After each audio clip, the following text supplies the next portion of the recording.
कितना पैसा लागल बा? 500 नरकटाई ले ली, 200 मिठाई खा के ले लिया। एक जानी कहत रही हम खून पानी देंगे तो 200 ले ली। सबसे सटीक विश्वसनीय तरीके से जिम्मेदारी निभाना, निडर हो, आपके लिए सिस्टम से भिड़ जाना, आपके हर मुद्दे को मजबूती से उठाना, खबर को सिर्फ बताना नहीं उसकी तह तक जाना, समाज के हित में समाज को आईना दिखाना, आपके और सरकार के बीच सेतु बन जाना।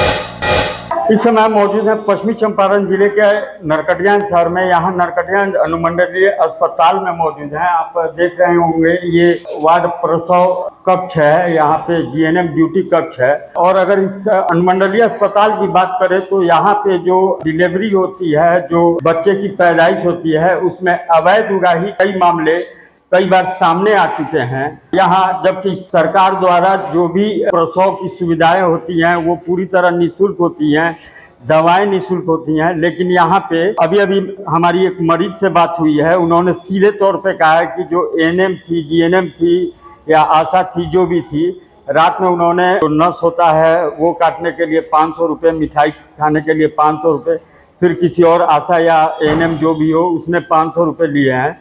और यह पूरी तरह जो है सरकार के निर्देशों का खुलेआम सरकारी अस्पतालों में किस तरह धज्जिया उड़ाया जाता है, उस मरीज की कहानी उसी की जुबानी हम आपको सुनाएंगे। क्या नाम पड़ी रहो? घर केकर पैदाइश भइल बाटे, केकर डिलीवरी भइल बाटे? के लागेला रहो? तो कितना पैसा लागल बा? 500 नरकटाई ले ली, 200 मिठाई खा के ले लिया। एक जानी कहत रही हम खून पानी देंगे तो 200 ले ली। के ह? 900 रुपये ले ली। के हटे? नाम मालूम बा? का नाम रहे? ना, वो रातें चल गए 8 बजे लेकर लोग के ड्यूटी रहे। रातें चल गए लोग, अभी नहीं खेलो? ना नहीं खेलो। एक बात और बता दें कि इससे पूर्व भी जो यहाँ के अनुमंडल पदाधिकारी हैं प्रकाश गुप्ता, उन्होंने मरीजों से अवैध उगाही की शिकायत पर छापेमारी की थी। छापेमारी के दौरान अवैध उगाही की जो बातें हैं वो सामने आई थी। उन्होंने हिदायत दी थी कि जो अस्पताल में जो मरीज आते हैं उनकी चिकित्सा में कहीं कोई कमी ना हो, जो मरीज आते हैं उनसे कहीं किसी तरह की अवैध वसूली ना हो। लेकिन यहाँ जो अनुमंडल अस्पताल है वह एक तरह से जानकारों की माने तो दलालों के चंगुल में है। यहाँ पे दलाल भी काफ़ी सक्रिय हैं, जो मरीजों को बहला फुसला कर प्राइवेट अस्पतालों में ले जाते हैं। और इसके साथ साथ यहाँ अनुमंडलीय अस्पताल में जो सुविधाएं होनी चाहिए वो सुविधाएं बिल्कुल नदारद है। दवाई की सूची अगर आप देख लीजिए तो यहाँ दवाइयाँ, बहुत सारी दवाइयाँ हैं, नहीं हैं, लेकिन इसके बावजूद भी दवाइयाँ मरीजों को नहीं मिलती हैं। ऐसी शिकायत लगातार मरीजों द्वारा आती हैं। अस्पताल के जो कर्मी हैं और बाहर के जो भी दुकानदार हैं उनकी कहीं ना कहीं साठगांठ होती है। और अभी देख लीजिए सुबह के 8 बज रहे हैं, अभी तक यहाँ अभी डॉक्टर का पता नहीं है। गेट पे ताला दिख रहा होगा आपको। और अगर इस अनुमंडल अस्पताल की बात करें तो यह अनुमंडल अस्पताल सिर्फ रेफरल अस्पताल बनकर रह गया है। यहाँ मरीज तो आते हैं, इलाज के लिए आते हैं, लेकिन सिर्फ मरहम पट्टी और सुई तक ही यह अनुमंडल अस्पताल सीमित होकर रह गया है।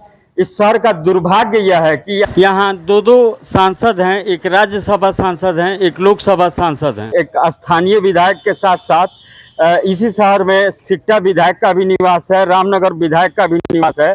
लेकिन दुर्भाग्य की बात है कि यह अनुमंडलीय अस्पताल, मैं अपनी कहूँगा सहयोगी से जरा इसकी स्थिति दिखाए, जर्जर और खंडहर में तब्दील हो गया है।